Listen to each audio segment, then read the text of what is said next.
Hello traders, I thought it was a good idea to start looking at these markets just with a view to the leading indicators. So let's just look at those first. And here we are with the Nikkei.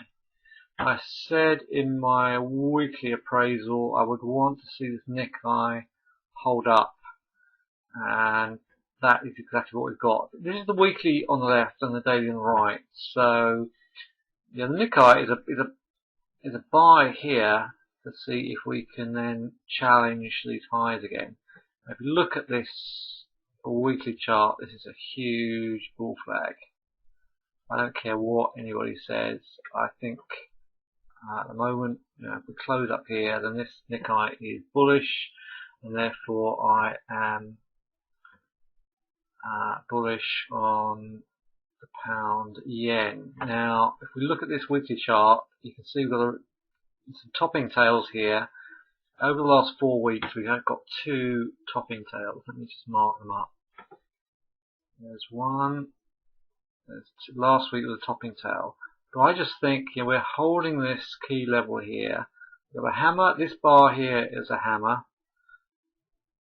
And the lows here are just retesting this hammer. So I think we could still break up to 160, and who knows, maybe even beyond. It's Fed day tomorrow, so if we break this level here, this 157.70 area tomorrow, we could find ourselves climbing back up to these highs. However, if we just fail here, we could just roll over and then come away. I have bought a position at the 740 level. I wish I was buying the lows in the pound. I should have been buying the lows in the pound yen, because the pound just hasn't really done it. We'll look at that in a minute. So I'm long this one with a stop under 730. So I'm only risking 15 points. In fact, I might reevaluate that. At least drop that to under 720. Looking at the 15-minute chart, the 15-minute support is on the 720, which equates to 60-minute support. Yeah, I'm gonna just give that a little bit more of a margin.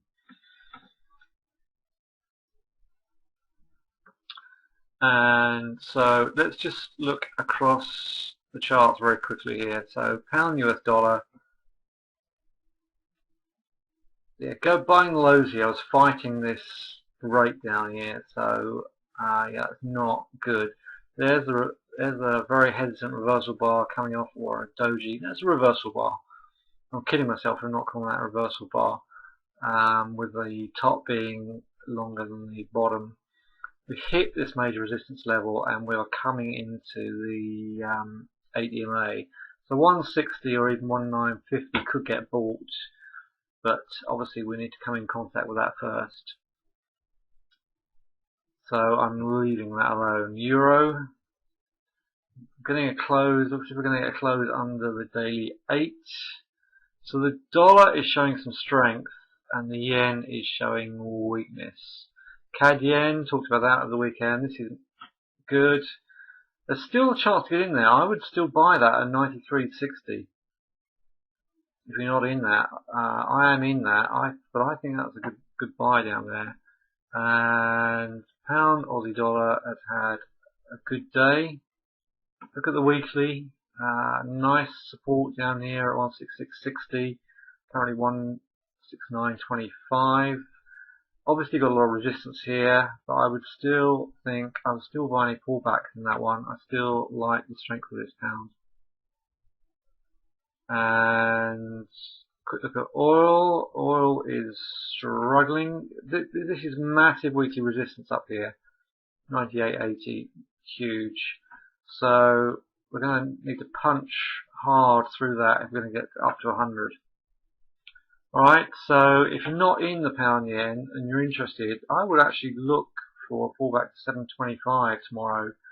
But take it in the Euro session. If you haven't got a buffer by the Fed announcement, then steer clear. In the meantime, I just think this could come off here. If I see any weakness up here, I would short weakness up here, because I just think the smaller time frames are actually coming off now.